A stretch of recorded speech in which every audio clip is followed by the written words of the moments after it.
Maravilha, vamos começar. Bom, pessoal, o pessoal já está entrando aí aos poucos, já está com a sala aí já com mais de 50, então vamos lá. Bom, para todos que entraram já, gostaria de dar uma boa noite, agradecer novamente mais um webinar aí da Monte Bravo. A gente vem trazendo informações para vocês através de grandes gestores e grandes parceiros nossos, e hoje a gente tem a honra de receber aí o Rogério Pereira Xavier, que é um dos sócios fundadores da SPX, dispensa grandes apresentações, é um parceiraço nosso. Eu já fiz evento com o Rogério umas 3 vezes ano passado, a gente esteve no Rio junto também. E vou falar para vocês, até a gente estava falando com o Peixoto antes, é impressionante como a gente conversa no começo do ano, conversa no meio do ano, conversa no final do ano, impressionante como as coisas vão igualzinho, impressionante. E aí a gente vai, claro, falar um pouco disso hoje, vai explicar um pouquinho alguns movimentadores de mercado. A gente está aqui também, hoje vai ser não uma mesa, mas um triângulo aqui de conversa com o Eduardo Peixoto, irmão meu aí de mercado, head do Private da Monte Bravo também, que vai tocar com a gente esse bate-papo muito legal com o Rogério aí, vai ser... A gente tem a ideia aqui de ser 1h30, é o que estava no convite, a gente tenta trazer para vocês as informações, de acordo também com as dúvidas, se vocês tiverem dúvidas aí, mandem durante o Zoom aqui as conversas, eu vou filtrando, a gente vai encaixando isso também, tá? E aí, claro, se faltar tempo, que eu acho que vai faltar, a gente depois até esclarece outros posicionamentos aí com vocês depois. Então, Eduardo, eu queria já passar a palavra para ti aí, cara, vamos conversar aí com esse bate-papo de alto nível, e bora lá, você tem a honra de fazer a primeira pergunta, a conversa aí com o Xavier começar, vamos lá. Opa, beleza, fechado. Bom, obrigado, Franchini, pelo convite, obrigado, Rogério, por disponibilizar o tempo para participar com a gente. Confesso que eu também participei de uns 2 ou 3 eventos com o Rogério ano passado, então sou suspeito para falar, não vou me delongar muito, vou partir para a primeira pergunta e aí a gente começa já a entrar na parte boa da conversa, né? Durante muito tempo a gente discutiu a reforma da Previdência, né? Foi uma reforma ali árdua a ser aprovada, né? Com muito trabalho aprovamos ali cerca de 800 bi de economia em 10 anos e agora, por conta de uma situação totalmente imprevisível, a maior parte dessa economia já vem de uma vez à vista com todos os estímulos que a gente está fazendo, né? E os estímulos vão desde a diminuição de compulsório, a transferência de renda, tanto para a pessoa física quanto para a empresa via linha de crédito, né? E o Banco Central podendo comprar títulos aí diretamente, títulos privados, certo?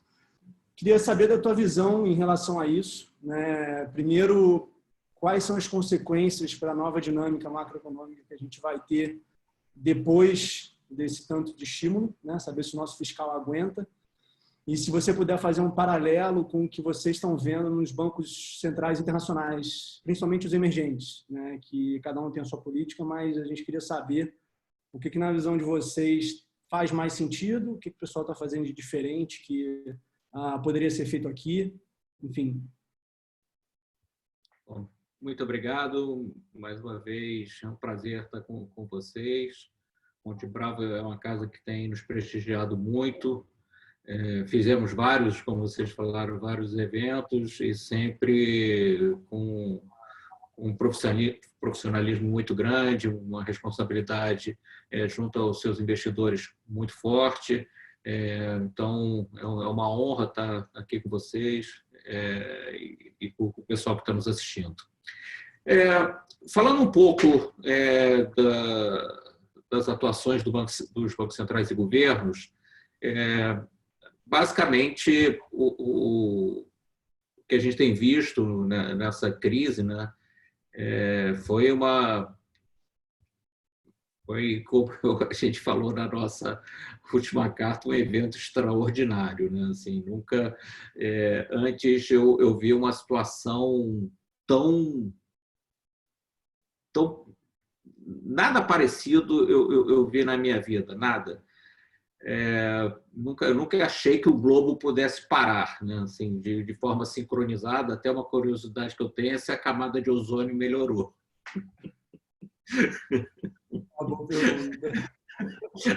E as vacas continuaram soltando os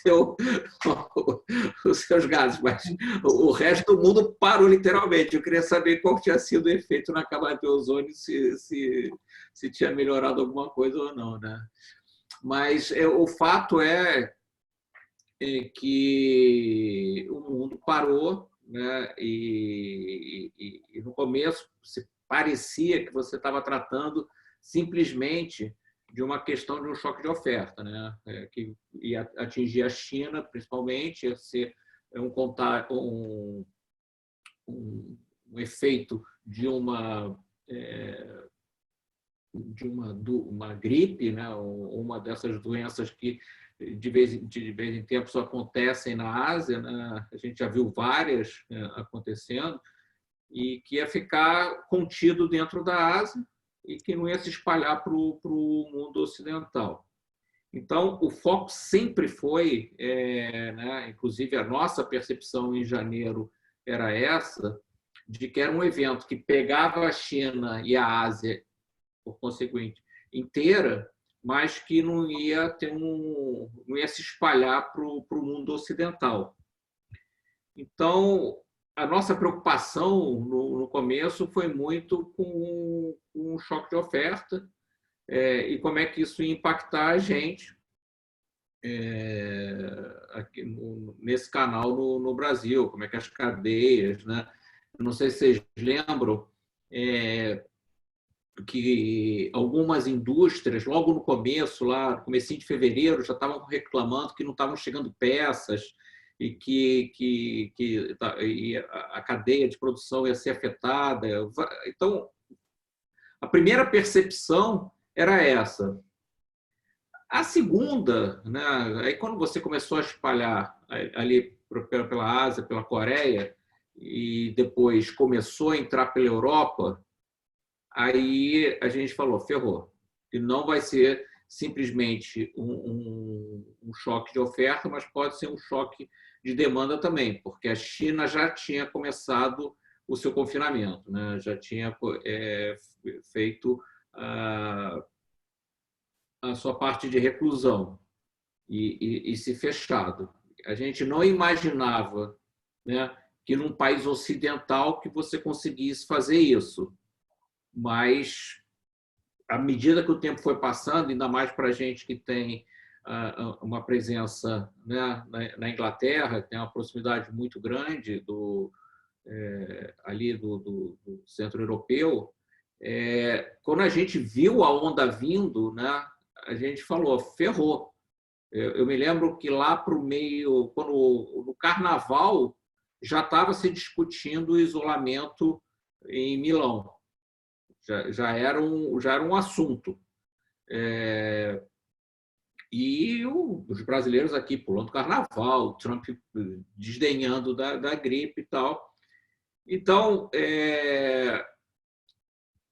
as medidas que foram sendo tomadas ao longo do tempo, dado que você ia ter uma parada da economia global, é totalmente assim, aceitável do ponto de vista que a demanda, você não só afetou a oferta, mas como você afetou a demanda de maneira absurda, né? As pessoas tiveram que ficar em casa, perderam seus empregos, né? E você precisava do apoio dos governos, e seja na parte de colocar liquidez no sistema, né? Você pode dividir em dois blocos, né? A parte do Banco Central e a parte do Ministério da Economia, né?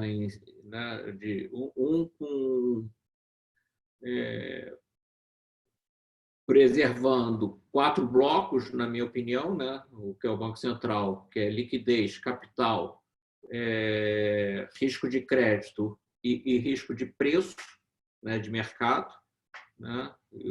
Todos os bancos centrais atuaram nessa direção, e os tesouros dos países, né, dando subsídio, né, e apoio às pessoas e às empresas. Então, como todos sabem, foi feita uma expansão assim, nunca antes vista.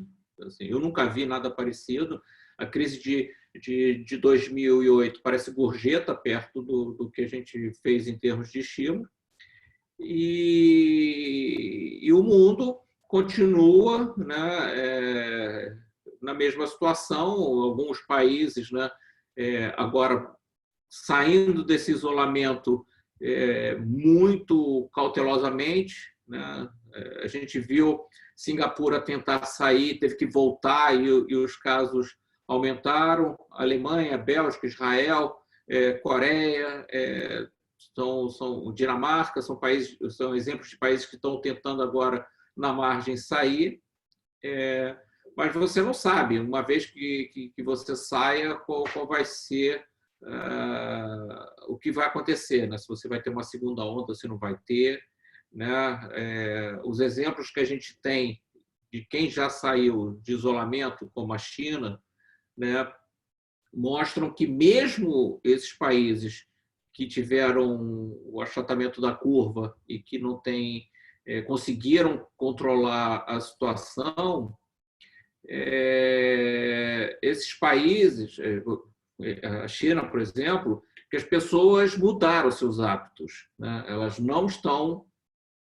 As pessoas não estão indo aos cinemas, as pessoas não estão jantando fora, as pessoas não estão indo a bares, as pessoas não estão viajando. Ou seja, o setor de serviços, mesmo depois que você voltou a essa normalidade, ele não voltou. Então, você ainda continua aí pensando aí em torno de 70%. Você voltou 100, mas 30 as pessoas não estão usando, né? Esses setores que eu mencionei.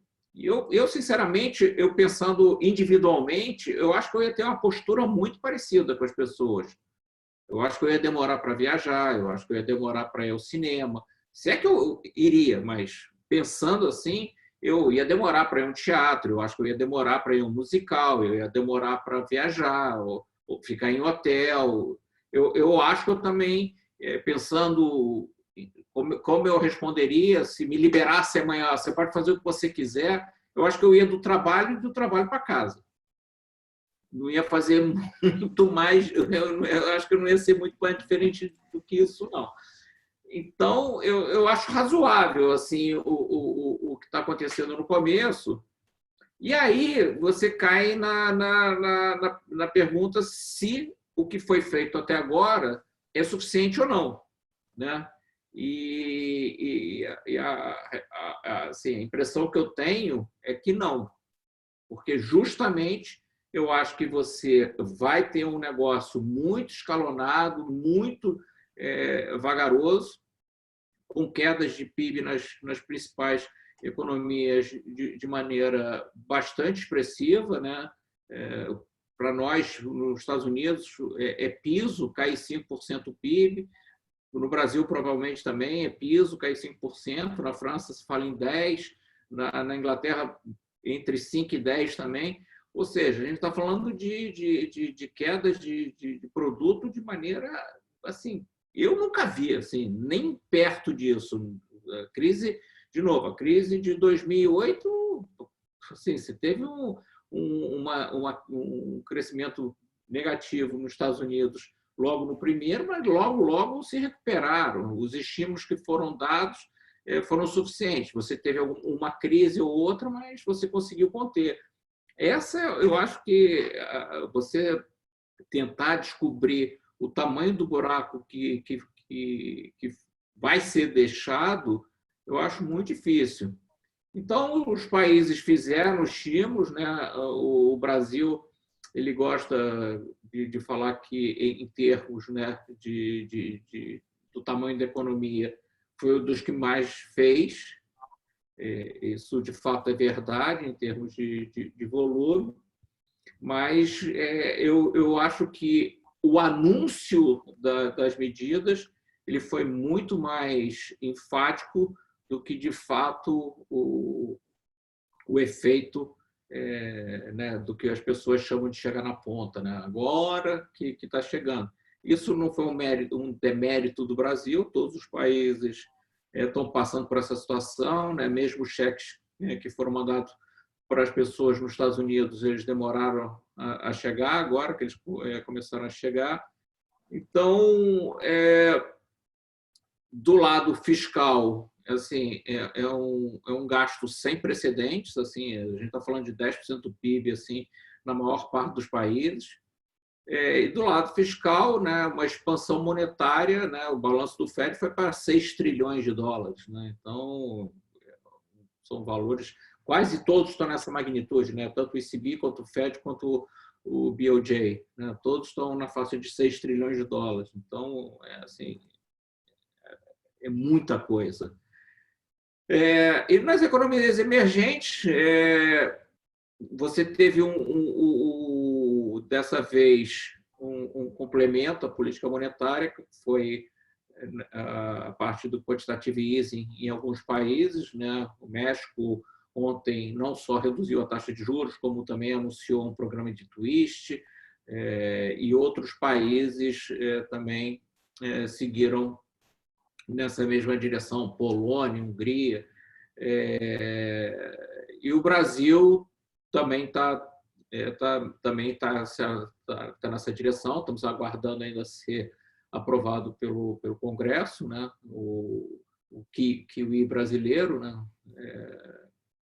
Que já nasce também com muita pergunta, né? E, na minha opinião, o Banco Central falando muito que não é para usar tanto, que é para utilizar que nem o câmbio. Pô, se for para utilizar que nem o câmbio, ele vai atuar todo dia, né? Porque o Banco Central atua todo dia no mercado. Ou então, né? Para mim, o Banco Central, as pessoas, o Banco Central tinha que fazer um programa de venda de dólar. Tá, ele já está fazendo, ele vem todo dia pelo menos 500 milhões de dólares. Então, se for para atuar igual o câmbio, ele vai ter que estar atuando todo dia no mercado de títulos, porque é o que ele está fazendo no câmbio. Então, eu acho que existe muita discussão em relação a isso, se isso é financiar o Tesouro em economias emergentes, Banco Central que não é independente, se isso não pode causar algum problema para o futuro, porque nesta administração, com Paulo Guedes, Roberto Campos e Mansueto no Tesouro, que isso não seria imaginável, né? O Banco Central financiando o Tesouro. Mas eu acho que é muito o que o presidente Roberto Campos tem falado, né? Que é muito mais você olhar para o dano colateral e ver dentro de uma opção de cenário o que é melhor para você fazer. E me parece que você deixar, né, a curva longa inclinar demais, né, que você ataca, você causa um dano justamente, na minha opinião, que é onde você tem que atacar, que é o crédito. Né? Não adianta nada você estimular, né, a demanda via consumo com o juro caindo, alguma coisa desse tipo, que a economia não vai retomar por aí. Né? No final, o investimento numa situação dessa, ninguém vai investir, e o consumo, ninguém vai consumir. A própria tendência das pessoas a pouparem mais, né? Dada a incerteza, dado que você vai ter um desemprego à frente monstruoso. Então, o canal que você devia utilizar devia ser o do crédito, né? Para você dar apoio a tanto as famílias quanto as empresas. Então, você deixar a taxa de juros mais longa ficar muito inclinada, eu acho que ela não só é um peso pelo ponto de vista do custo financeiro, mas também pela percepção de risco.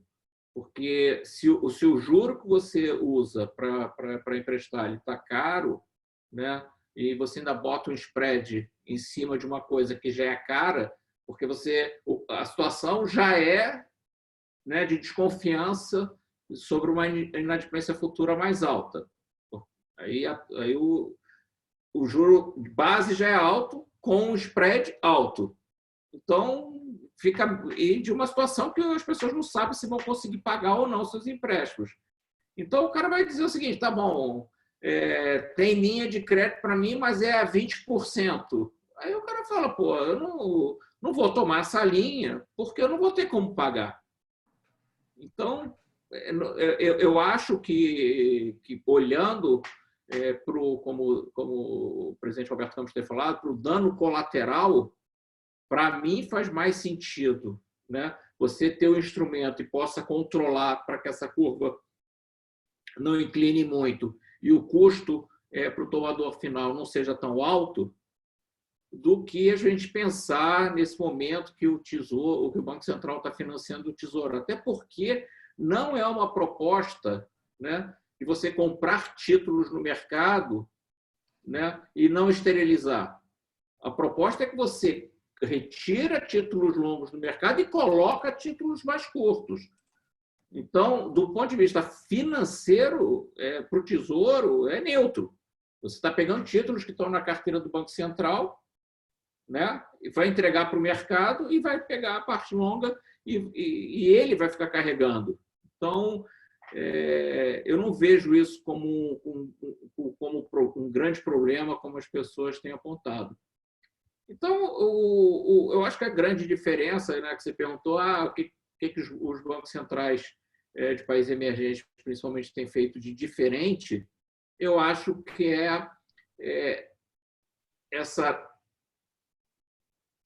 esse aumento, né, do arsenal instrumental dos bancos centrais, pegando a experiência dos países desenvolvidos do que eles têm feito. Então, se você for olhar de maneira genérica, né, todo o instrumental praticamente que está sendo usado nos Estados Unidos, hoje ele está à disposição da maior parte dos bancos centrais emergentes. Se isso vai funcionar ou não, isso é outra história, mas eles vão usar. África do Sul, Brasil, México, Polônia, Hungria, Coreia do Sul. Então, eu acho que eu não vejo nenhum problema dado o que a gente tem visto no resto do mundo. Está todo mundo fazendo a mesma coisa. É uma política emergencial que você tem que ter todo o arsenal disponível para atuar em cada frente à medida que se fizer necessário. Rogério, show, porque você até comentou um ponto muito importante e interessante que eu li na carta de vocês no começo, que foi justamente essa palavra extraordinário. E você começou, coincidentemente, falando disso, né? De como isso tinha sido, digamos assim, inédito, todas essas mudanças que nós tivemos em tão pouco tempo, né? E aí, a gente já está falando aqui, já tem, para você ter uma ideia, já tem 7 perguntas na sequência, fora as que a gente já... Então, assim, tem muita coisa. Então, eu queria ir direto para um ponto que você falou, e já tem uma pergunta em relação a isso também, que você sempre foi, no começo do ano, e falou muito dessa questão de curva futura, que poucas pessoas olham.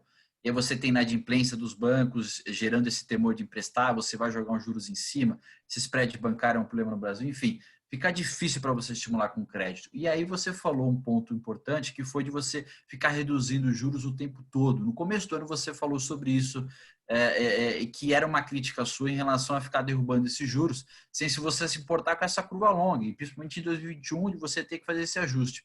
Como é que você vê hoje? Eu, particularmente, eu acho que o comportamento das pessoas vai mudar, já está mudando, e o poder monetário ele perdeu um pouco de força no curto prazo para você gerar estímulo. E acho que agora uma crise inédita de saúde é mais ainda isso.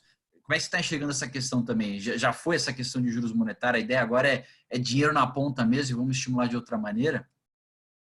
São duas coisas, né? Uma é como é que o Banco Central enxerga a situação, outra é como eu enxergo, né?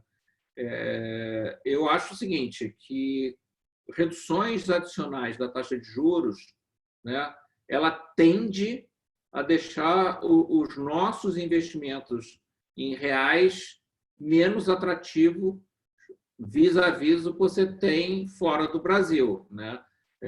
Se a gente for pegar os jornais dos últimos dias, o que mais tem aparecido ali são reportagens de casas externas, né, de fundos externos, vendendo a expertise, né, a experiência de investimento no exterior, porque está competitivo, né? Você investir fora do Brasil tá competitivo. Então, eu acho arriscado, eu não faria, ficar reduzindo muito os juros, porque você está com uma saída expressiva de capital, né?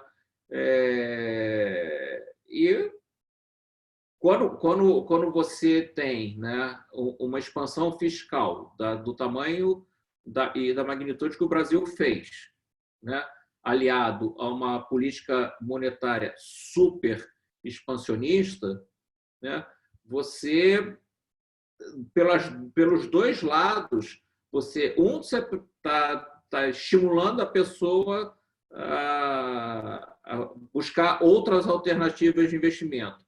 E, por outro lado, como você está fazendo uma expansão fiscal, né, já em cima de uma dívida muito alta, a desconfiança sobre o possível pagamento dessa dívida também gera um prêmio de risco, né, aumentado. Então, você está pressionando o câmbio pelos dois canais, né? Porque as pessoas falam, mas no Brasil não tem demanda por dólar. Não é verdade. Assim, eu estou nisso há 35 anos. Pelo menos de 85 até 94, as pessoas só pensavam em dólar. O Plano Real é que fez, né, uma ruptura nisso. O Brasil era igualzinho à Argentina. A gente só pensava, até por causa da hiperinflação que a gente viveu, a gente só pensava na nossa poupança em dólar, né? Pouca gente se lembra, mas até 1986, se não me engano, existiu o Black, e o Black era 200% acima do câmbio normal. É óbvio que era um volume pequeno de transações, né, porque era Black, mas ele valia o dobro da cotação normal. Então, as pessoas sempre pensaram. Aí o juro no Brasil, né, você teve a estabilidade financeira, a gente conseguiu, de alguma maneira, trazer a inflação, né, para níveis mais civilizados, embora ainda alto, e as pessoas se acostumaram por muito tempo que o CDI era imbatível, e era mesmo, porque o juro era muito, muito alto. Mas hoje em dia, não. Hoje em dia, o juro ficou muito, muito, muito baixo, né? A gente está caminhando para juros reais perto de zero. Aí, no juro real perto de zero, né, você fala assim, tá bom, mas quanto é nos Estados Unidos, quanto é, sei lá, na Europa, na zona do euro, na Inglaterra, sei lá.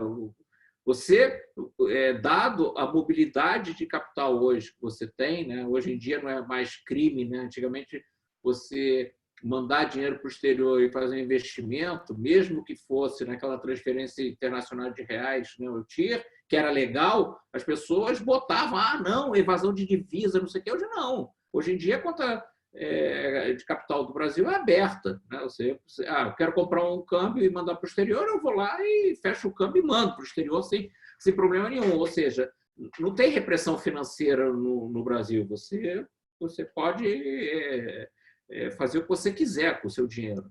Então, eu acho que você estimular cada vez mais, né, com esse diferencial baixo de taxa de juros, uma possível saída de recursos, né, ainda mais no cenário desse, eu acho que é imprudente. E o outro lado é o fiscal.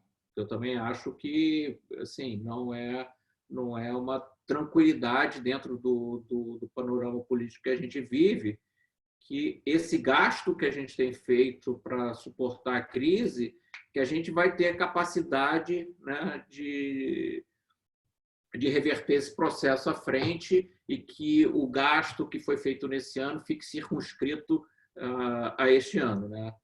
Não durou 2 dias que eu estou falando isso, apareceu o tal do Plano Marshall brasileiro no jornal, já falando de estourar o teto de gastos. Então, então, assim, é muito difícil você imaginar que depois de um ano que a gente vai cair o PIB em pelo menos 5%, que o desemprego vai para perto de 15%, que o ano que vem, né, quando a gente vai querer começar a ajustar as contas, E os políticos vão estar lá com a bandeira da austeridade. Assim, conhecendo como a gente conhece o Brasil, eu acho muito difícil. Ainda mais num cenário político como a gente está hoje. Tudo bem que a gente vai ter eleições para renovar a Câmara e o Senado, mas assim, a gente sempre sabe que não é um processo trivial, né? De certa maneira, esse processo tem até sido mais tranquilo, porque houve um consenso em nome do atual presidente, mas o ano que vem vai ter uma pancadaria gigantesca, né? O governo vai querer interferir, né?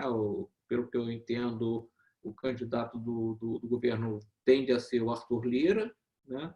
E vai ter um grupo lá do Rodrigo Maia. O Rodrigo Maia vai querer fazer o sucessor dele.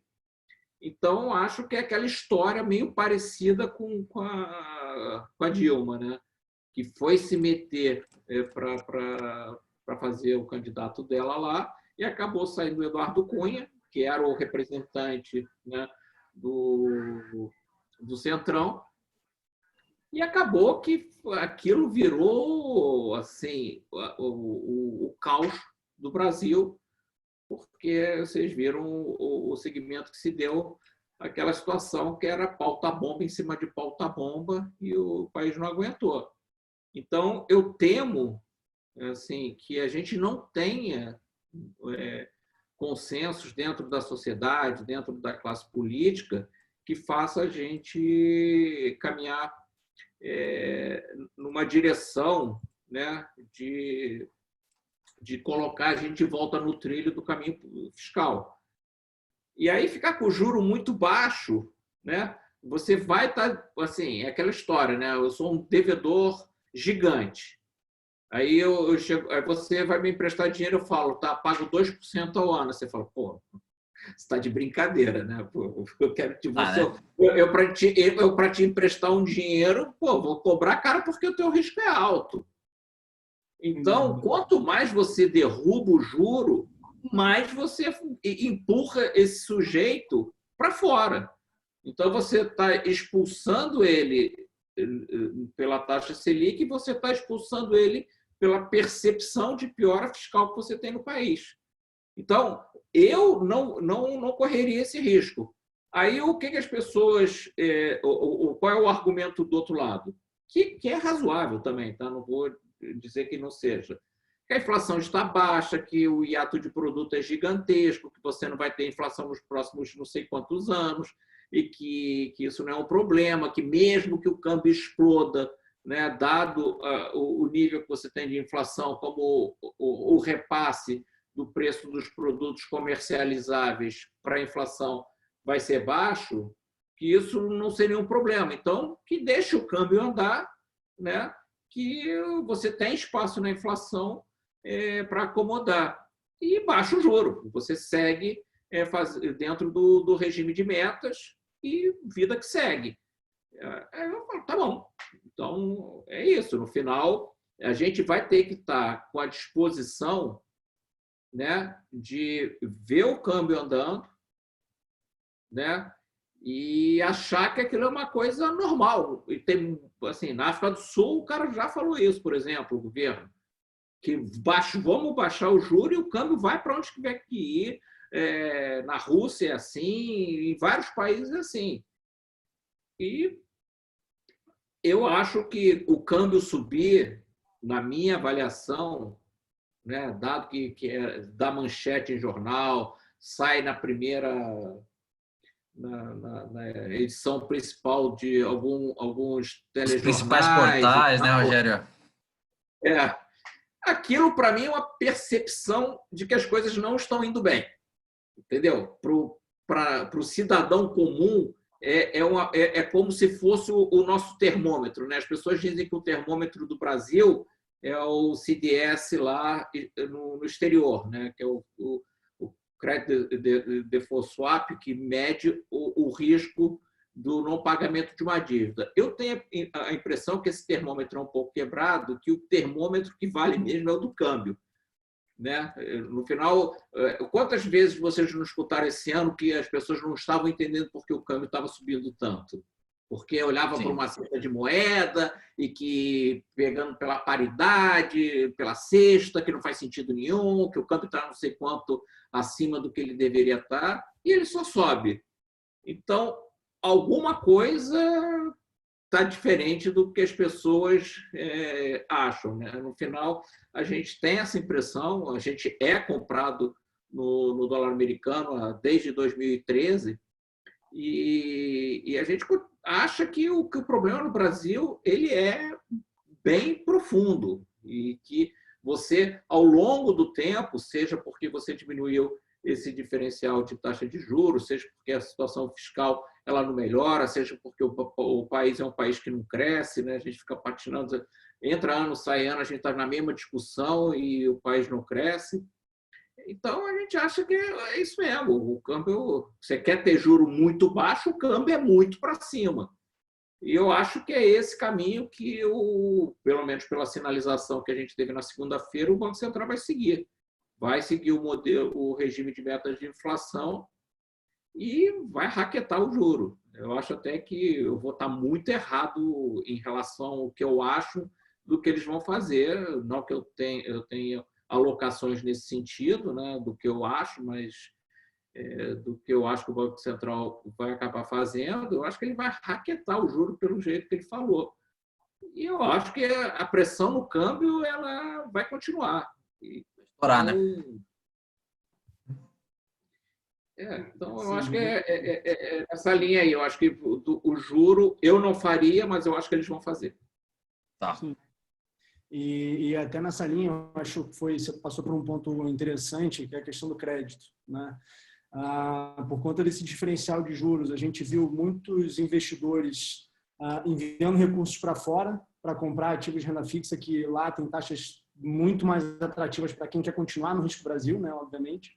Acho que a gente tem uma arbitragem para comprar determinados títulos, né? A gente sabe que a gente tem outros problemas dependendo de quem vai quebrar ou não. E, em contrapartida, nos últimos anos, com certeza, a gente muito se questionou se o prêmio pago pelas empresas que emitiam crédito no mercado brasileiro, de fato, era uma boa representação do risco de crédito que elas teriam, né? Inclusive, algumas empresas que a gente sabe que hoje estão se financiando a taxas que a gente jamais imaginava, pelo menos se tudo tivesse continuado como a gente achava que ia continuar em janeiro, né? Assim, empresas enormes tomando crédito a CDI mais 3, CDI mais 5, CDI mais 7. Então, isso levanta ali uma dúvida, né? Assim, aonde que está o principal, ou talvez a maior bomba de crédito dentro do nosso mercado, né? Os bancos eles vão se capitalizar sem passar o recurso para a economia, né? Que acontece muitas vezes. O banco, num cenário extremo, ele vai pegar o dinheiro e vai ficar com ele, né? Que quebra os outros, eu não quebro. Qual é a sua percepção sobre o crédito no Brasil de forma geral? O que vocês estão vendo aí nesse tópico?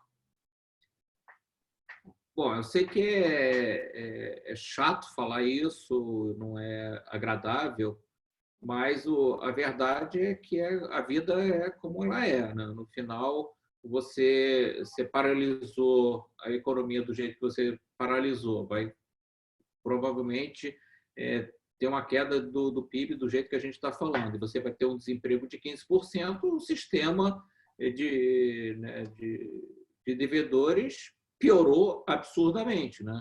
Se você perguntar para si mesmo, né, eu estou melhor ou pior do que eu estava ontem, né, antes de começar a crise? Claramente eu estou pior. Logo, o meu crédito ficou pior, né? Então, a verdade é que as pessoas empobreceram barbaramente. Empobreceram porque o valor dos ativos caiu uma barbaridade, né? A bolsa caiu um caminhão, agora está se recuperando, mas veio de 120 mil até 80, né, que é mais ou menos o patamar atual, é um valor muito significativo, e os bonds, né, também perderam um valor absurdo. Então, as pessoas, nas suas poupanças, elas perderam uma barbaridade de dinheiro. Além disso, você teve uma perda de renda, né? a renda caiu, você está sendo suportado lá com a ajuda do governo, mas, na média, certamente a renda caiu e o desemprego vai aumentar. Infelizmente, é um fato. É a resultante de uma queda de PIB do tamanho que a gente teve, né? Agora você ainda está na fase que os empresários estão naquela de, poxa, numa situação como essa eu não posso demitir, o governo está dando alguns incentivos para você também não demitir as pessoas e tal, mas quando voltar não vai ter jeito, a demanda vai ser menor, não tem como não ser. E isso afeta a qualidade do crédito, né? Então, não só afeta a qualidade do crédito das empresas, mas também para as pessoas físicas. Então, os bancos é natural, tá? Isso é natural. As pessoas podem dizer que é antiético, que não é socialmente correto, mas o banco é um negócio, né? E o cara vê lá os modelos dele, né? Vai botar lá os estándares de crédito, né? Os ratings de cada indivíduo, de cada empresa, e certamente vai botar que está mais arriscado e o spread sobe. Então, quando o spread sobe, né, e os bancos já estavam num cenário de otimista em relação ao Brasil, então eles já estavam numa sequência, né, dos bancos públicos recuarem e eles entrarem, então eles já estavam fazendo uma expansão de crédito. Então é muito razoável esperar que esses bancos, né, eles se retraiam, né? Pode ser que eles não executem as garantias, e fiquem rolando os empréstimos de quem já está lá. Agora, empréstimo novo, assim, as pessoas têm que ter isso na cabeça e não se iludirem. Não vai ter. Onde vai ter, se tiver, né, caso tenha alguma agilidade, dos bancos públicos, né? Então, aí você tem que olhar para a Caixa Econômica, que eu acho até que está fazendo um trabalho muito bom, mas quando eu olho a bazuca do BNDES, por exemplo, né, que poderia estar tendo uma atuação, e eu acho que o BNDES serve para isso, né? Ter uma atuação mais expressiva é muito tímida, né? Você teve nesse passado recente, né, por conta da confusão do governo Dilma, principalmente, de empréstimos que impactaram demais o balanço do BNDES, e acabou que estragou o veículo, né? Agora é palavrão dizer que o BNDES pode dar suporte à economia. Então, eu acho que os mecanismos me parecem um pouco entupidos, né? Então, eu acho que a saída é pelo crédito. Assim, todo o foco que eu acho que a gente devia estar mirando é o crédito e não o câmbio ou mesmo a taxa Selic. Não vejo os bancos privados sendo os impulsionadores, né, desse processo. E vejo os bancos públicos, eu vejo a Caixa com alguma atuação, mas eu vejo o BNDES muito caladão, ainda muito tímido. O Banco do Brasil, como economia mista, aberta em bolsa, né, é mais complicado de você explicar. Esse eu preferia que ficasse fora mesmo fizesse como os bancos privados vão fazer, seguisse a mesma coisa para não ter interferência política numa empresa de capital aberto. Mas os outros, eu acho que poderiam ter uma atuação mais efetiva. Mas eu sou cético, né, respondendo diretamente a sua pergunta, eu sou cético que toda essa liquidez que está sendo liberada, né, essa redução de capital, de requerimento de capital, né, que o Banco Central baixou, né? Então, só para as pessoas entenderem, né, essa parte de requerimento de capital, né? Quando você tem, eu suponho que você tem uma empresa que é boa, né? E aí ela começou a performar mal, os bancos tinham que reclassificar essa empresa porque atrasou juros ou porque atrasou o principal, os bancos imediatamente eles tinham que reclassificar essa empresa dentro do portfólio deles, dentro de uma categoria que tem de classificação de crédito, né? E o Banco Central falou que essa reclassificação, né, que ela não precisava ser feita, né, que valia o momento anterior, da situação anterior daquela empresa, e que você não precisaria botar mais capital, né, para suportar uma eventual perda dessa empresa à frente. Então, todos esses mecanismos de liberação de compulsório, linhas de auxílio à liquidez, diminuição do requerimento de capital para os bancos poderem operar o crédito, todas essas linhas, eu acho que serviram para os próprios bancos, mas não para você fazer uma expansão de crédito para o sistema e que dê suporte a eles para dar apoio a minimizar o efeito da crise. Eu não contaria com os bancos privados, sinceramente. Talvez, só no final das contas, acho que o Banco Central comprando título privado acaba sendo a melhor estratégia. Né? O chato dessa história toda, né, é que tanto na classe política quanto na classe acadêmica, né, onde a gente assim, deveria ter um entendimento mais do funcionamento do mercado, né? Tipo aquela história, né? A vida como ela é, né? A selva que a gente vive. As pessoas tinham que entender como é que é o funcionamento do mercado e, poxa, se o Banco Central, né, está propondo um mecanismo desse, é que ele sabe, né? O Roberto Campos foi diretor do Santander muito tempo, veio do Bozano, é um cara de banco, ele entende funcionamento. Isso tudo que eu estou falando ele sabe, mais do que eu. Então, ele sabe que os bancos privados, eles vão, e ele tem lá a estatística lá na frente dele, ele sabe que os bancos privados eles não vão expandir o crédito nesse momento. Eu falo sinceramente, se eu fosse abrir um banco hoje, eu não expandiria, eu não fazia um aumento na minha concessão de crédito nesse momento. Eu não faria. Então, eu acho razoável a política que os bancos estão fazendo. Né? As pessoas podem reclamar que os bancos são isso, são aquilo e tal, mas dentro do ponto de vista deles, só deles, né? É egoísta, mas é um business deles. Eles estão corretos. O sistema ficou mais perigoso, tem que cobrar mais caro ou mesmo nem emprestar mais e guarda a liquidez para a gente. Mas aí o governo, vendo isso, ele tem que criar alternativas a isso. Bom, tudo bem, vocês não querem entrar? Eu entro. Então, mas eu vou lá fazer e comprar e negociar e atender as pessoas.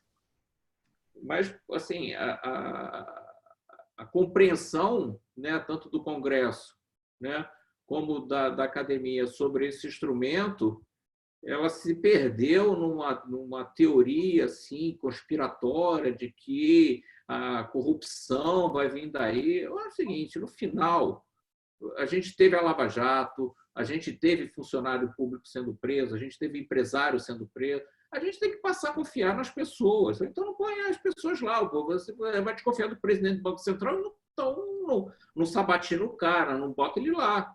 Mas uma vez que ele está lá e tem a responsabilidade, sabe que se fizer mal feito vai ser preso, poxa, se o cara está dizendo que aquilo é importante para ele operar o sistema, pô, deixa o cara dar um instrumento para ele, né? Pô, senão... Homem trabalhar, né, Rogério? Concordo com você. Acho que esse ponto é importante que você falou, da flexibilidade também das entidades aqui no Brasil conseguirem fazer o trabalho que precisa ser feito. Você falou também, Rogério, um ponto importante dessa questão de mudança de hábito. Eu acho que até a CPX tinha falado numa carta que e você já vinha preocupado com o crescimento chinês. Que aquela história do China crescendo 7%, 6% ia acabar uma hora e isso impactar os outros países também. E agora, mais do que nunca, isso vai mudar, até porque algumas economias já falaram que querem estimular o seu produto interno por conta aí de ficar na mão da China em muitas produções, e muitas, enfim, a gente está vendo isso agora, a questão da saúde, mas enfim, de outras maneiras também. É algo que está no radar de vocês, essa questão do menor crescimento chinês e como isso pode impactar aí globalmente falando também? Eu acho que quando a gente terminar essa história toda, né, o que vai sobrar é quase que o mundo contra a China. Assim, a China sendo o patinho feio dessa história, né? Tá. Então, eu acho que isso já é bastante claro nos Estados Unidos. A Europa também caminhou, né, nessa direção. Você teve o próprio Brasil sugerindo em alguns twitters, né, agressões à China. Então, a China vai sair dessa situação como um patinho feio. Ela já estava pressionada muito pelos Estados Unidos, pela guerra comercial, e eu acho que o mundo ele tende a caminhar, né, isso tem sido já alertado por outros economistas e gestores, que a gente vai caminhar num caminho irreversível, né, de uma desglobalização. As pessoas vão querer ficar menos dependente de cadeias que envolvam principalmente a China. Os Estados Unidos, no dia que se deparou que não fabricava máscaras, né, nem respiradores, o cara falou, pô. Então, eu acho que você vai ter uma reversão nesse processo de globalização, você vai ter mais protecionismo, você vai ter mais populismo, você vai, infelizmente, ter mais Estado, né? Essa discussão que a gente teve no Brasil nos últimos 2 anos, né, de você ter menos Estado e mais setor privado, eu acho que o mundo, de maneira geral, vai tender a ter mais Estado e menos privado. Aquele bem-estar social provido pelo Estado vai ser cada vez mais demandado, né? E vão ter diversas companhias públicas que vão quebrar, principalmente as de aviação, que vão cair na mão do Estado, né? Então, você vai ter, de novo, o Estado com uma presença grande. É só ver o nosso plano Marshall, que está sendo proposto aqui, né, que é uma presença forte do Estado. Eu acho que vai ser essa discussão entre você fazer reformas, né, e tirar o Estado de dentro para o setor privado poder entrar e ir para mais Estado, mais setor público e sufocando o setor privado.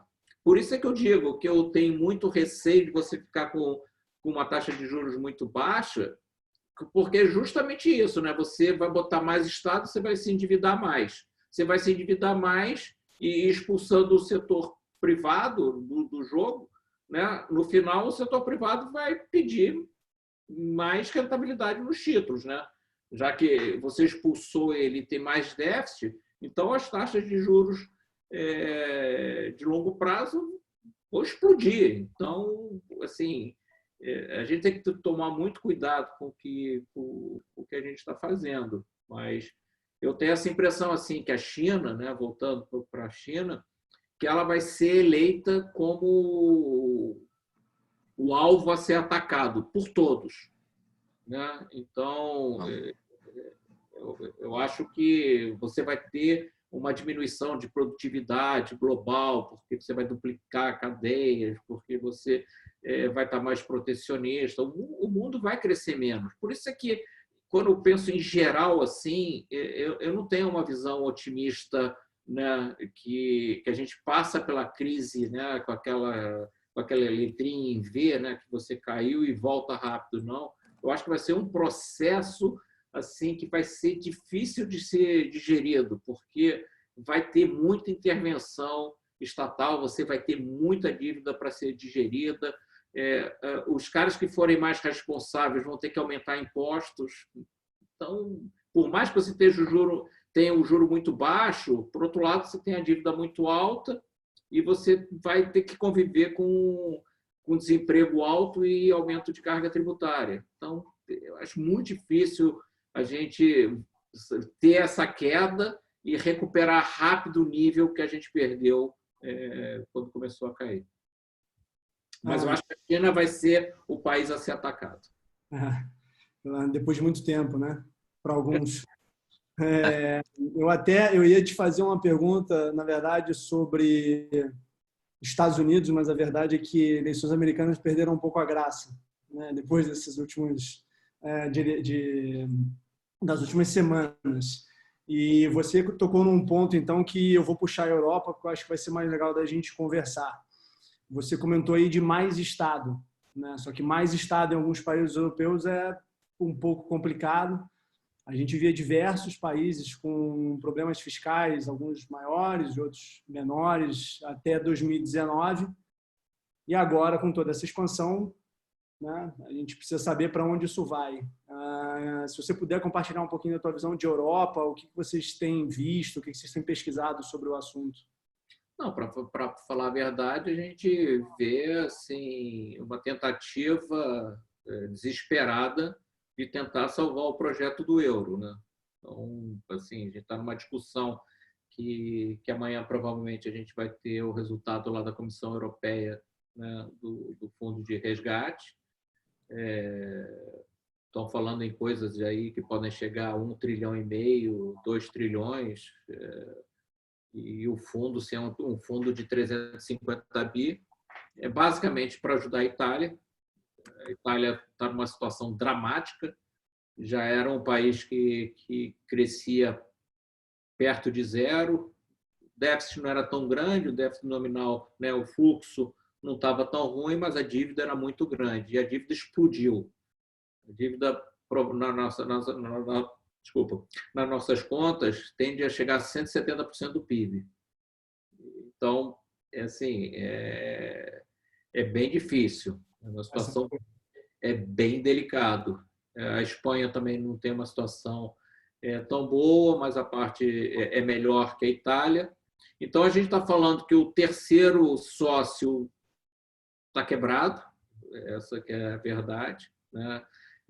Eu sempre faço uma comparação da Itália com a Argentina de 98 até 2001, né, com o currency board, né? A Itália está dentro de um currency board, dentro do euro, a lira com o euro, e ele tem extrema dificuldade dado que não faz reformas, dado que a dívida é alta, a única coisa que salva ali é o nível da taxa de juros, que é muito baixo, né? E basicamente porque ele faz parte desse clube que faz com que o ECB fique comprando os títulos e consiga manter a taxa de juros baixa.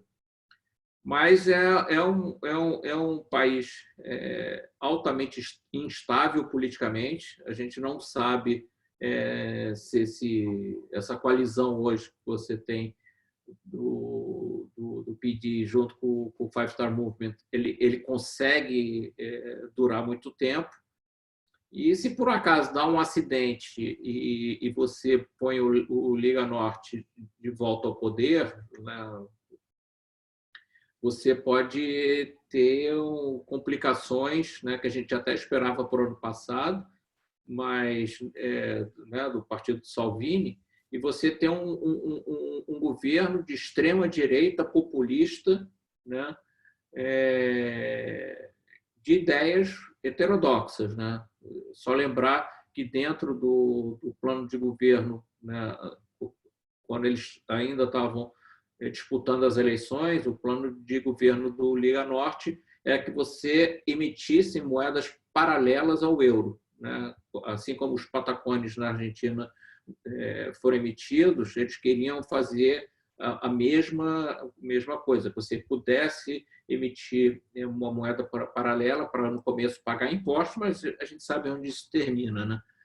Então, isso claramente ia ser uma afronta ao Banco Central Europeu e também à Comissão Europeia Orçamentária. Então, eu vejo a Europa numa situação extremamente delicada. Acho que que a Christine Lagarde, ela não é exatamente a pessoa que eu gostaria de ver numa crise como essa. Eu não acho que ela tem assim a força que o Draghi tinha, né? O Draghi era whatever it takes, né? Fazer o que for necessário para salvar a moeda e manter o euro de pé. Eu sinceramente não sei o que vai acontecer, porque você vai ter os países Áustria, Finlândia, Alemanha, Holanda fazendo uma pressão muito grande para que os caras façam ajuste, e os países do Sul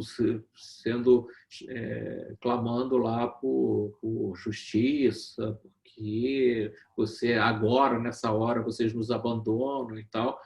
Mas a expansão fiscal que eles estão fazendo é gigantesca. A Itália é um país rico, a dívida é financiada basicamente por locais, mas é 170%, é mais de 170% do PIB. A gente já está falando de números muito altos. E com um país que é muito difícil de crescer. Então, você vai ter um endividamento muito grande que a nós gera uma certa inquietação.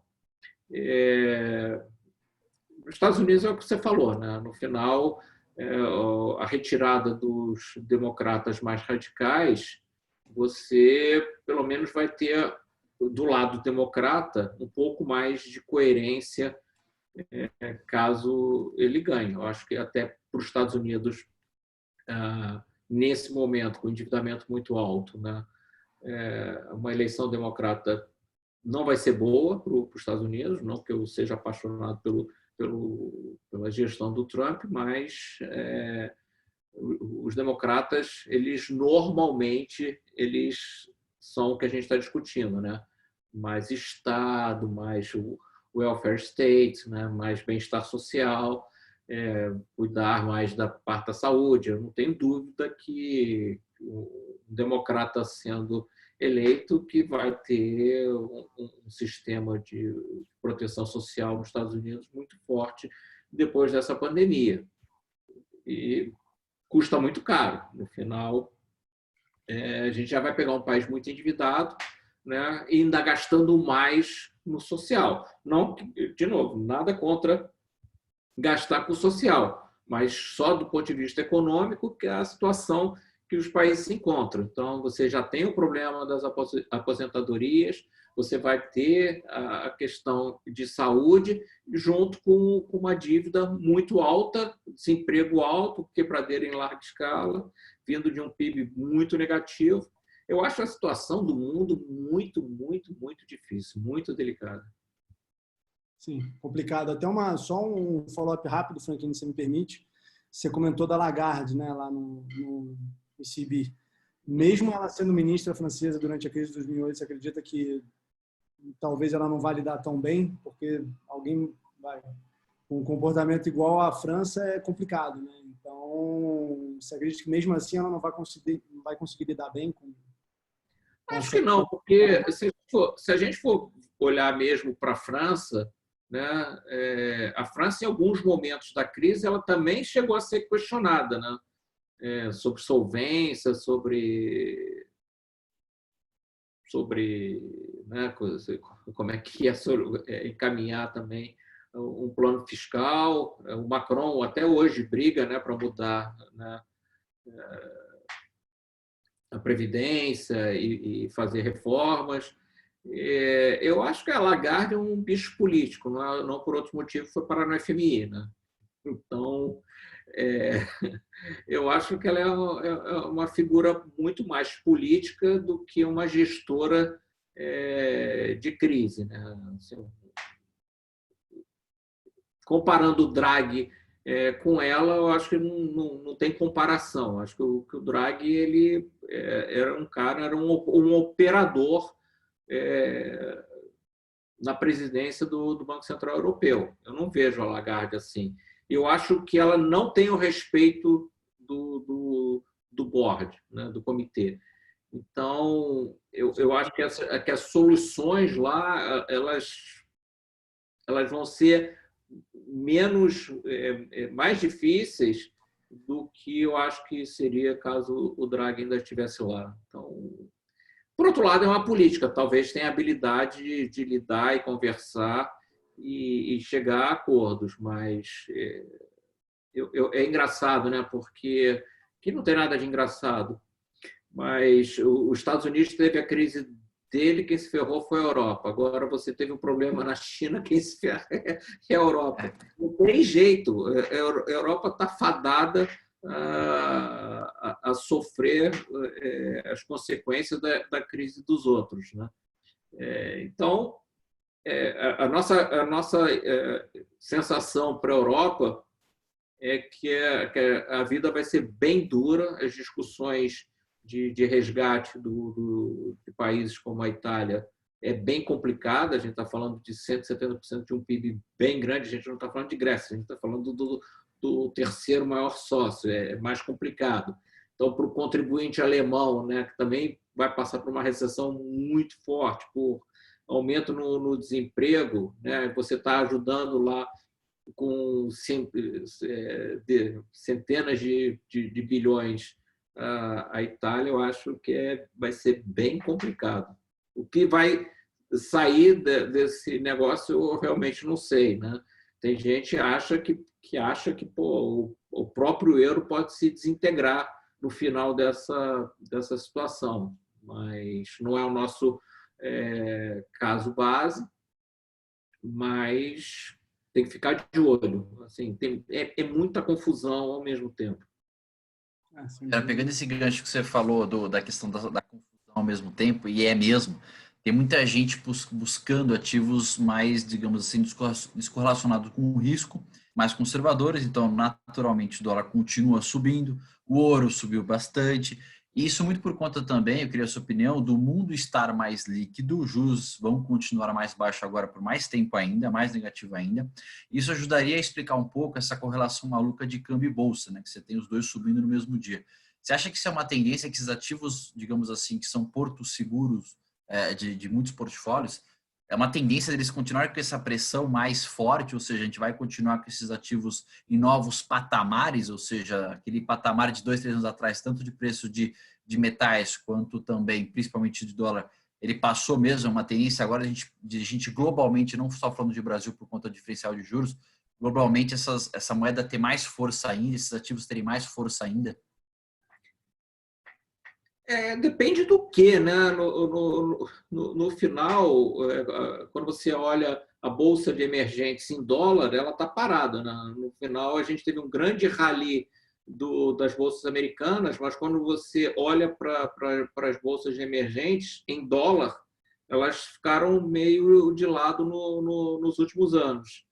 Então, o que as pessoas dizem é o seguinte: a bolsa de emergentes, né, e a brasileira também, em dólar está barata.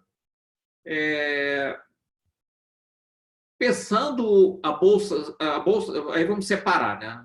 O câmbio e a bolsa em reais. Quando eu olho a bolsa em reais, né, a gente tem que partir. Você tinha um cenário que a bolsa estava 120 mil, né, uma perspectiva de um crescimento acelerado, reformas, o Brasil descolando de certa maneira, né, desincronizado do resto do mundo, o resto do mundo desacelerando. E esse discurso que o Paulo Guedes faz que não é tão mentiroso assim, né? É verdadeiro. De fato, o Brasil estava numa trajetória ascendente e o mundo estava numa trajetória descendente. Então, tinha uma expectativa positiva, né? Juros muito baixos no Brasil, as reformas andando, e a perspectiva era positiva para o Brasil. Então, Então, 120 mil, a gente estava com essa perspectiva. Tá. Qual é a perspectiva agora? Não, agora a perspectiva é de que você vai cair o PIB em 5%, não vai mais crescer 2,5%. O ajuste fiscal que você estava fazendo foi todo embora, né? Você praticamente gastou uma previdência, né, na cabeça para salvar essa crise sanitária. Não tem mais reformas, né? E a gente está falando de plano Marshall para frente, né? Que não tem muito a ver com reformas e pedir sacrifícios à população. Então, assim, não me parece que a gente está indo num caminho certo. Então, dito isso, eu diria o seguinte, bom, dado o buraco que a gente está fazendo, vamos dizer, tudo bem, tem setores que possam se beneficiar e empresas, né, para fazer stock picking, pode ter algumas empresas que se saiam muito bem dessa crise. Mas pegando o conjunto da Bolsa, parece que a gente está numa situação bem pior do que a gente estava no início do ano. Bom, então vamos dizer que agora o upside que eu tenho na Bolsa seja para ir de 80 para 100 mil, se tudo correr bem. Então, quando eu olho só separado, né, o que a Bolsa tem como que a gente chama de upside, né, como perspectiva de ganho na alta, eu vejo pouco. Assim, aí você está dizendo, pô, mas aí o dólar pode subir. Então, pô, mas se o dólar subir, para que você precisa comprar a Bolsa? Compre só o dólar, pô. Então, eu não preciso da Bolsa para comprar o dólar, entendeu? Eu compro só o dólar.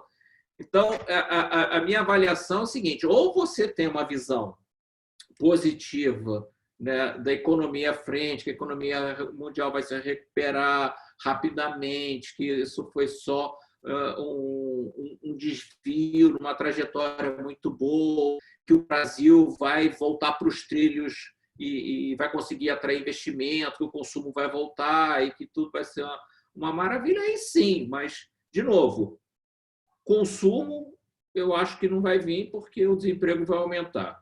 Investimento acho muito difícil. A nossa capacidade, a utilização de capacidade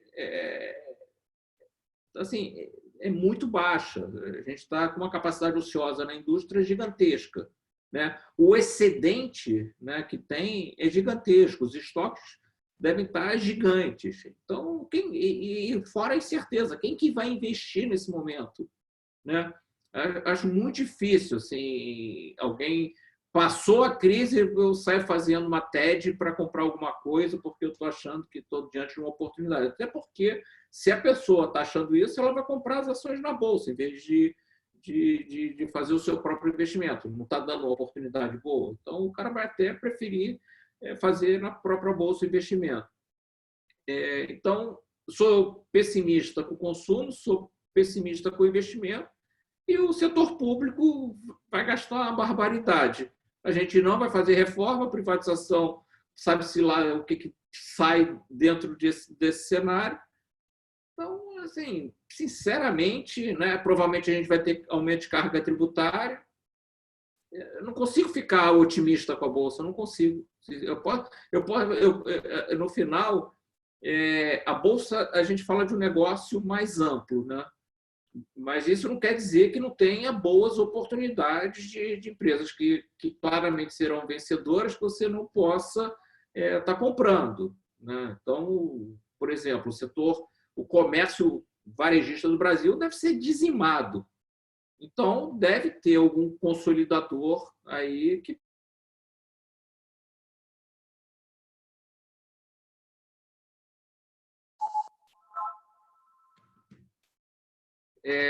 desculpa, eu acho que o meu telefone. Imagina. Pô, que droga. Fica tranquilo, ossos de home office. Sem problemas. Eu nem sabia que existia ainda telefone fixo, agora que eu estou olhando para ele. Para mim, o mundo já era celular. Eu um fixo tocando para mim foi até um susto, assim.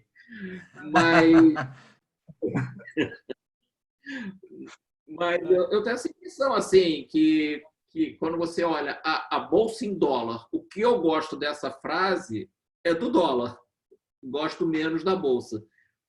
Porque o dólar, eu acho que a gente vai ter essa dificuldade no mundo emergente pelos pelo menos pelo próximo 1 ano, 2 anos, eu acho que o mundo emergente vai sofrer muito e o dólar vai continuar forte sobre eles e a gente não vai se descolar muito deles porque a gente vai estar na mesma cesta. E como eu acho que é muito difícil a gente fazer um cenário positivo para a economia brasileira e para a economia global, eu acho também difícil porque, assim, de achar que a Bolsa vai ser uma grande opção. As pessoas falam, pô, mas dado que o juro está baixo, então que a Bolsa é alternativa. Na realidade, o argumento ele tem que valer para os dois lados. Ou bem eu digo que a inclinação da curva de juros está alta, né? E que o juro futuro lá na ponta está alto, né? Ou não. Se é verdade que o que vai fazer a Bolsa subir é a diminuição do prêmio de juros, né, que está embutido nos mercados futuros, então eu compro os juros no mercado futuro, porque é isso que vai fazer com que a Bolsa ande. Então, aonde está a oportunidade, então, pelo que você está me dizendo, é dar juros. Mas aí, por outro lado, você diz, não, mas aí o endividamento está alto, o dólar está andando, o risco está subindo, os juros tem que ser esse mesmo. Bom, mas se o juro tem que ser esse mesmo, então esse prêmio da Bolsa ele não vai sair de lá. Então, eu acho a argumentação ela sempre tem que valer para os dois lados. E o que eu acho que fica é isso mesmo, que o prêmio de risco, né, vai subir, o juro no Brasil de curto prazo ele está muito baixo, vai fazer com que as pessoas reavaliem seus portfólios. Do lado fiscal e do risco político de consertar a frente, eu acho que está bem complicado. Então, eu acho que os prêmios de risco vão subir e, normalmente, onde que as pessoas se defendem é no câmbio. Então, quando as pessoas falam o câmbio está caro. Pô, está caro para que cenário? Assim, eu vou falar uma coisa que não é o nosso caso base, mas só lembrando que há 5 anos atrás, o câmbio na Argentina era por volta de 10. 5 anos atrás, não é tanto tempo assim. Hoje é quase 70, 65, 70. Não estou dizendo que o Brasil vai virar Argentina. Só estou dizendo o seguinte, que eu não sei qual é o cenário. A incerteza é tão grande, assim, a gente pode fazer tanta besteira. Imagina que amanhã, tomara que não aconteça, mas o ministro não é mais o Paulo Guedes, o ministro é um outro, mais ligado à classe política e que seja um populista de direita gastador. Errou. Então, é muito difícil a gente hoje dizer qual é o cenário futuro. Por isso que nós temos sempre preferido trabalhar não com posições direcionais, primeiro direcionais, segundo grandes, porque a gente acha que, poxa, assim, está muito difícil de enxergar qual vai ser o cenário à frente. Vou até pegar o gancho dessa última parte que você falou. A gente está chegando aqui perto do final da nossa transmissão, infelizmente. Se deixar, a gente fica aqui até altas horas falando. Mas eu vou fazer, então, 2 perguntas rápidas. Vou fazer uma mais fácil agora, e aí eu coloco esse gancho que você abriu nessa última parte para a última pergunta. Tá? E aí o Franchini depois puxa, a gente finaliza. A gente viu essa semana um caso um tanto quanto atípico no setor de petróleo, né? Por uma questão técnica. A gente viu o preço do barril do petróleo, o WTI, ficar negativo, né? Muito mais por uma questão de espaço de estoque, né? E custo de estocagem dado o colapso da demanda do que qualquer outra coisa. Você acredita que isso de fato é um ponto técnico que aconteceu agora e depois a gente volta à normalidade conforme equilíbrio de oferta e demanda, ou você acha que de fato a gente vai ter uma mudança estrutural nessa commodity e as coisas vão se comportar de uma forma diferente daqui para frente? Bom, acho que não há dúvida que está sobrando petróleo, né? Isso é um fato, né? Isso não há nenhum questionamento. Agora, o fato de ter vencimento de contratos, né? Agora para maio, e com entrega, né, em Cushing, né, que é em Oklahoma, né, no meio do nada, você diminui muito, né, o que você pode fazer com aquele óleo que está sendo entregue, né? Então, você está com a capacidade de estocagem, né, totalmente ocupada, você não tem mais espaço, né, para estocar petróleo. Só como exemplo, você poderia me perguntar, mas por que não estocou em petroleiros em alto mar? Se você for olhar, o Brent ele não foi para números negativos. Por quê? Porque eles têm essa opção, né, de meter em cargueiros e botar em petroleiros e deixar em alto mar, né? O americano não, né? Mas em Cushing não tem jeito. Você entrega lá no meio dos Estados Unidos, né, e aqueles pipelines todos já com todos os estoques ocupados. Então, de fato, era uma questão técnica de um excesso, né, de estoques que hoje estão nos Estados Unidos e que você não tinha onde guardar. Então, assim, tá, comprei a negativa, mas faço o que com essa porcaria? A gente até viu o negócio lá do cara lá da escola que comprou 2 milhões de barris de petróleo. Vocês viram essa história? É loucura. Aí o cara falou, se eu estocar aqui na escola inteira, eu consigo botar 200 mil, mas não vou ter o problema de 2 milhões e pouco. Então, não tem jeito. Sobrou mesmo e não tem aonde estocar. Agora, na questão do balanço de oferta e de demanda, nós, né, na última live que eu fiz, me perguntaram o que eu tinha em commodities. Eu falei, a gente está vendido em petróleo.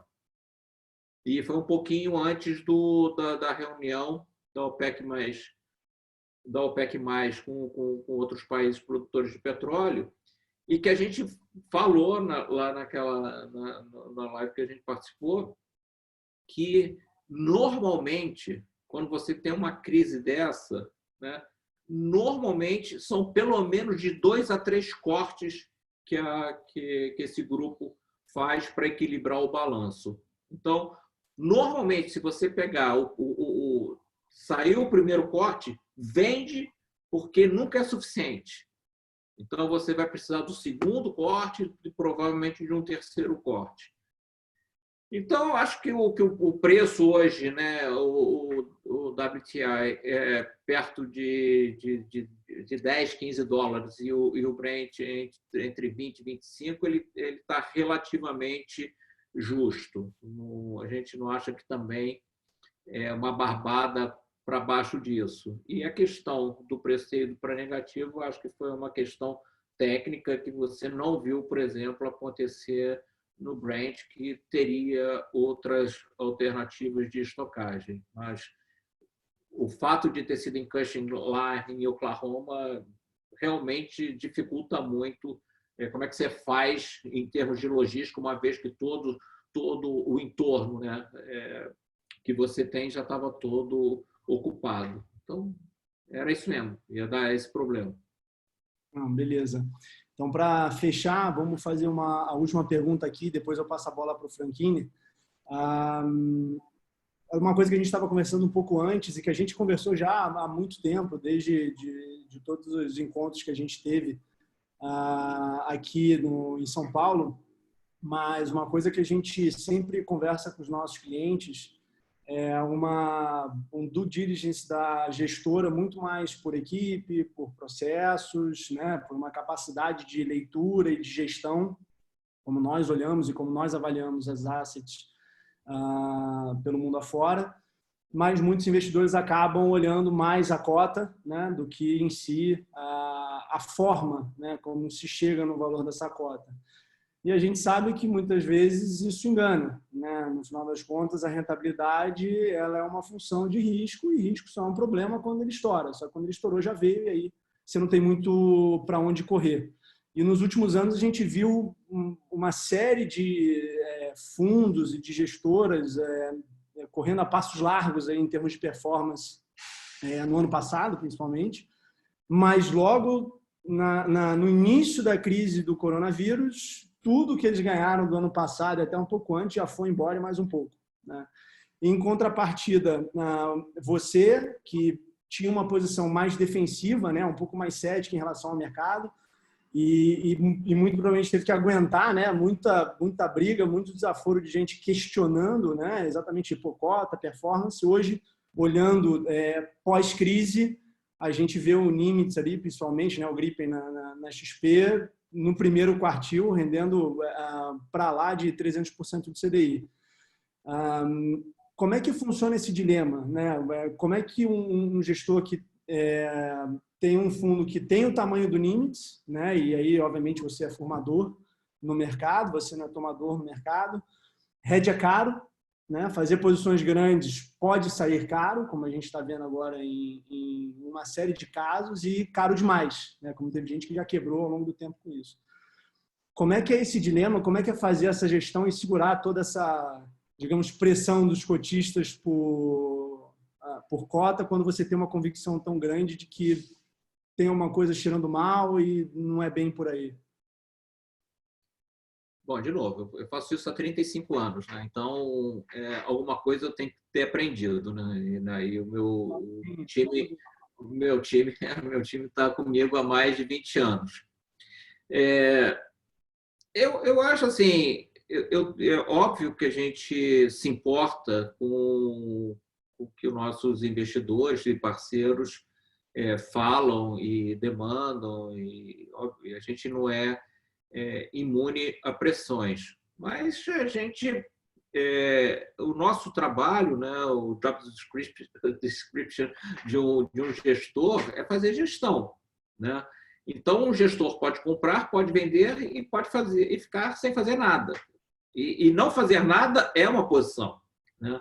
Eu sei que, às vezes, para uma pessoa que não é do ramo, sou estranho, né? Parece que a gente pega o recurso dela, né, e cobra a taxa de administração por aquele recurso e que a gente está botando o recurso dele no bolso. Mas, no final, às vezes, o cenário que você tem, né, vis-à-vis os preços de mercado, eles não são convidativos para você tomar risco. Então, se você acha que o mercado não está te oferecendo nenhuma oportunidade para você estar nele, é melhor você não estar nele. Eu prefiro deixar de ganhar um dinheiro a perdê-lo. Então, se a gente olha para o mercado e acha apesar de achar que o mercado é de alto, o preço é esticado para o cenário que a gente tem, a gente prefere ficar com risco baixo e esperar. Não necessariamente a gente vai contra o mercado, né? Porque aí você vai perder dinheiro, mas você pode aguardar, né? Você ter mais informação se você está certo ou não no seu cenário. E se você tiver, aí sim, você entra com mais risco. Então, eu acho que, se você me perguntasse, em nenhuma crise, nenhuma, de todas que eu vivi nesses 35 anos, a gente perdeu dinheiro, nenhuma. E basicamente por causa disso, porque quando a gente tem essa percepção de que o cenário para investimento ele ficou hostil, a gente se retrai. Não é que a gente entra quando o mercado começa a piorar e tenta ser o herói para ganhar short e que agora vai tudo ferrar. Não. No final, a gente trabalha com mais paciência, com mais cautela, sabe? A gente faz o triplo de reuniões que a gente faz para a gente checar nossos argumentos. É aquela história, né? No final, quando o investidor dá os recursos dele para a gente fazer a gestão, ele entrega parte da sua vida, se não a sua vida para nós, né?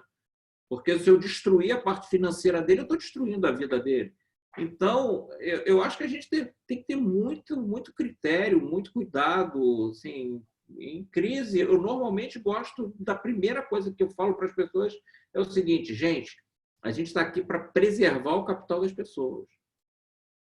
Se tiver alguma oportunidade que a gente ache muito boa, a gente vai e faz. Mas, poxa, nesses momentos, nem sempre as coisas acontecem racionalmente.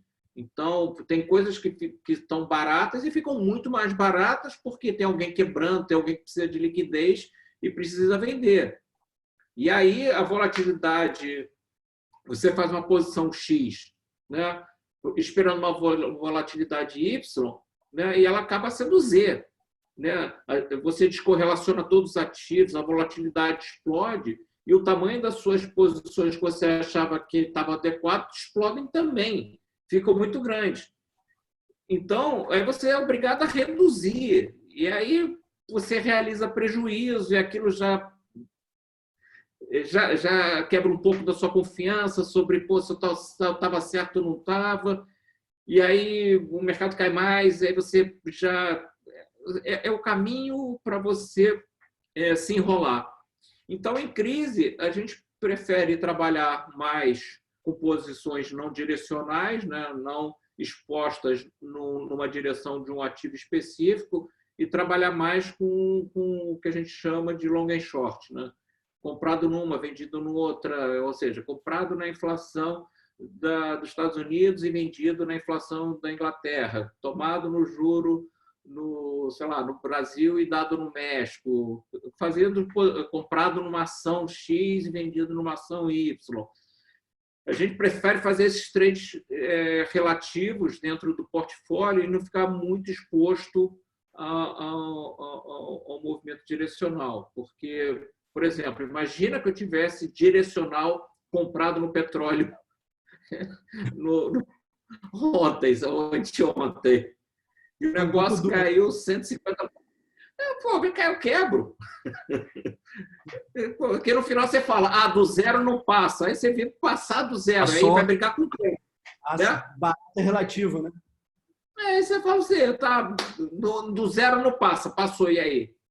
Aí os caras te chamam de burro, imbecil, podia passar. Então, em momentos de crise, né, e que você tem esse tipo de volatilidade, você tem que ter muito cuidado.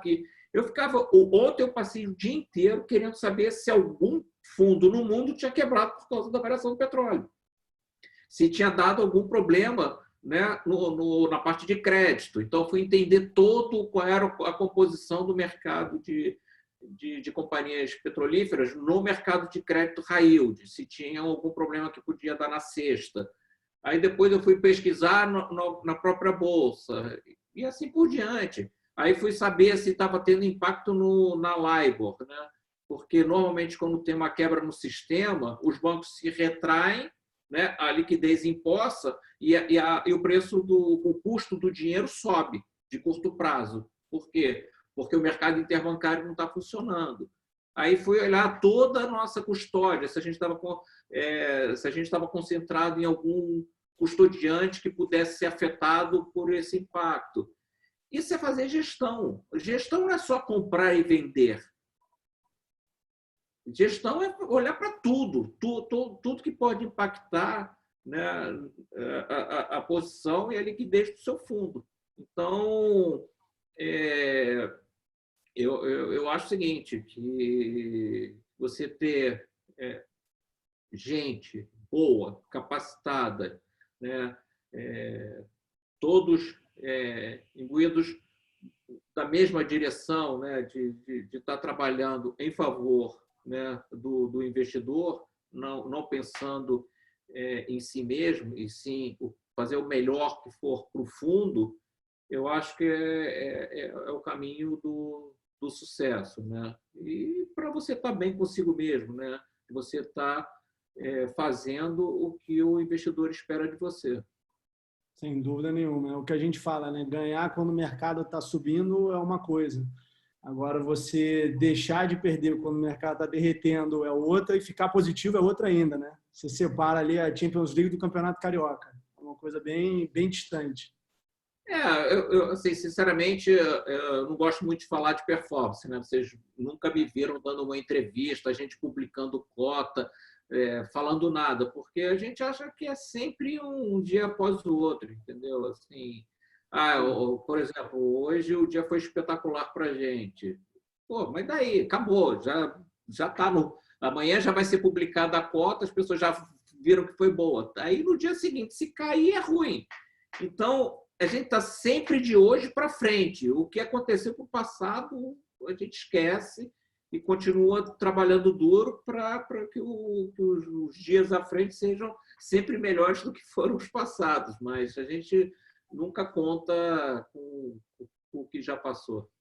Mais importante que a foto é o filme, né? Exatamente. Eu acho que o investidor que está com a gente, ele tem que ter essa noção que a gente é casamento de longo prazo, casou para a vida, entendeu? Então, uma sociedade, né? Não tem É uma sociedade, tem jeito. Vão ter anos que vão ser piores, tem anos que vão ser muito bons. Na média, você tem que achar que a gente vai conseguir bater o nosso benchmark com consistência, que é o que acontece. No final, se você ver a nossa história, a gente vai fazer 10 anos esse ano, né, dentro da SPX. A gente não terminou nenhum ano, com taxa negativa. Assim, a gente devolveu menos que a pessoa me entregou dentro do ano calendário, né? Agora, teve ano de 60% de CDI, 50% de CDI, tudo bem, não é o que a gente gostaria, mas a gente não perdeu dinheiro, a gente não bateu o benchmark. Acho que é um ponto importante, né, Rogério, que é a questão da resiliência, da cautela nos movimentos. Não adianta nada você fechar um 2019 com 220 de CDI e agora você abriu com menos 10 do CDI, porque em um mês você simplesmente perdeu tudo que você conquistou em 2 meses, justamente porque você não teve essa resiliência, essa cautela nos investimentos. Acho que o médio e o longo prazo fala por si só, e é isso que a gente tanto trabalha para os clientes na ponta. Quem está assistindo a gente sabe disso, o trabalho que a gente tenta fazer, de diversificar e ter cautela nos movimentos e pensar mais para médio e longo prazo. E é isso que vai fazer a grande diferença nos portfólios de gestores bem preparados, como a SPX, disparado aí, uma das nossas preferidas, é por isso essa parceria é muito boa. E, pessoal, antes da gente terminar aqui, porque eu sei que a ideia era 8h30, mas eu estou até falando com o Peixoto aqui, que se deixar, a gente vai com... O Rogério não janta hoje, porque a gente vai esticar para ele até umas 11. Pede alguma coisa aí, Rogério. Mas brincadeiras à parte... Se assim é bom, né, cara? Não tem problema. Pois é, né? Exatamente. Mas eu queria agradecer e eu queria aproveitar também a oportunidade para quem está nos assistindo, que a gente tem uma campanha no ar que é Juntos Podemos, tá? Que é justamente buscando fazer a diferença. Para quem já conhece a Multibravo, sabe que a gente já trabalhou isso em 2018, quando a gente fez a campanha 50K, 1K, onde a gente fez as doações a cada 50 mil reais investidos. E agora a gente tem uma meta, tá? De alcançar 200 mil reais dentro dessa campanha para fazer justamente a ajuda para as pessoas que estão precisando aí nessa pandemia, que não conseguem trabalhar, que não podem ter a sua renda normal como elas tinham também. Então, quem se interessar, pergunte para o seu assessor, tem o link, tem no nosso Instagram também, tá? Vai ajudar muitas pessoas aí, como a gente já procura fazer em outras campanhas, essa é específico para esse momento que a gente está passando e a gente tem essa meta aí. E aí, claro, as pessoas que vão doar também vão ter alguns prêmios aí que a gente conseguiu também. Então, é legal que a gente colocou empresas parceiras e também pessoas para nos ajudar nesse momento tão difícil aí também. Bom, pessoal, eu queria agradecer, assim, o Xavier, é impressionante como a gente consegue a agenda dele e isso é muito legal para a gente, porque vira e mexe, a gente, Rogério, fazer um evento, fazer um webinar, vai até lugar, ele vai, ele se predispõe, isso para a gente vale muito a pena. Você não faz ideia, Rogério, como é bom ter essa parceria com vocês e ouvir você falar sobre todo esse cenário, todo esse mercado. Invariavelmente, eu vou até nos próximos anos fazer ata dos nossos eventos, porque elas acontecem, né, Peixoto? É impressionante. Queria agradecer. Eu posso fazer um comentário rápido? Não vou poder. Lógico. Essa cultura eu vou ter que fazer, o Rogério sabe, ele vai gostar. Quando eu vim para São Paulo em 2015, no primeiro mês eu participei de um evento, e aí estava o Rogério, o gestor de fundo multimercado e um gestor de ações. E aí, bom, gestor de ações otimista, né? Mas no comum, no mal, o outro gestor multimercado um pouco mais tímido, e aí o Rogério entrou e acho que, não sei, o dólar devia estar R$3, alguma coisa próxima disso. E aí ele me levanta uma bola de $1 a 4,50. Foi um caos no evento, uma coisa assim, já ninguém estava mais prestando atenção em nada. Ele falou, gente, só uma pausa, o fundo está fechado. Então, não tem muito para onde correr. E aí, dois, três dias depois, eu conversei com ele, eu falei, pô, Jair, bateu ali, cara, quase chegou nos 4,50. Ele falou, mas eu não acertei, né? Eu falei, pô, mas você bateu na trave, bateu no tiro de meta. Então, assim, ninguém falava disso. Aí agora, de novo, cá estamos no dólar 5,30, 5,40 de novo, né? Então, acho que é bem por aí, né? Bem por aí. A tal da resiliência na gestão e o acompanhamento principalmente. Rogério, mais uma vez, obrigado pela parceria de sempre com a gente. Faremos outros com certeza. A gente vai se falando aí. Essa parceria ela começou lá atrás, ela vem crescendo cada vez mais. Então, é um grande prazer ter você aí próximo da Monte Bravo, sem dúvida nenhuma.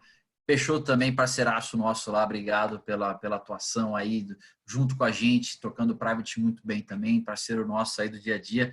Estamos sempre se falando. E as pessoas que nos assistiram também, queria agradecer a todos. Foi um evento excelente. Rogério, foi o maior pico de audiência que nós tivemos, o maior número de perguntas que nós tivemos também. Isso porque nós esticamos o evento em quase 2 horas. Então, assim, foi sucesso mesmo. Obrigado mesmo. Queria, lógico, deixar agora uma palavra final para você, livre aí para dar um tchau para o pessoal também. Fica à vontade. Não, só agradecer a Monte Bravo. Assim, espetacular a relação que a gente construiu nesses últimos anos. Contem sempre com a SPX, vocês são um parceiro muito importante. E deixar a mensagem de otimismo para as pessoas, de que só depende de nós, né? A gente está passando por uma crise muito grande. Eu acho que a sociedade ela precisa se unir em relação a temas que vão ser muito importantes para decidir o nosso futuro à frente. Eu vejo hoje, tanto no cenário político quanto na vida das pessoas, no nosso cotidiano, um distanciamento cada vez mais, né? Desculpe o termo do distanciamento, mas a gente está num distanciamento de ideias, né? De propostas, assim, as pessoas não podem ter mais opiniões. Então, acho que a gente tem que pensar um pouco mais na gente como sociedade, né?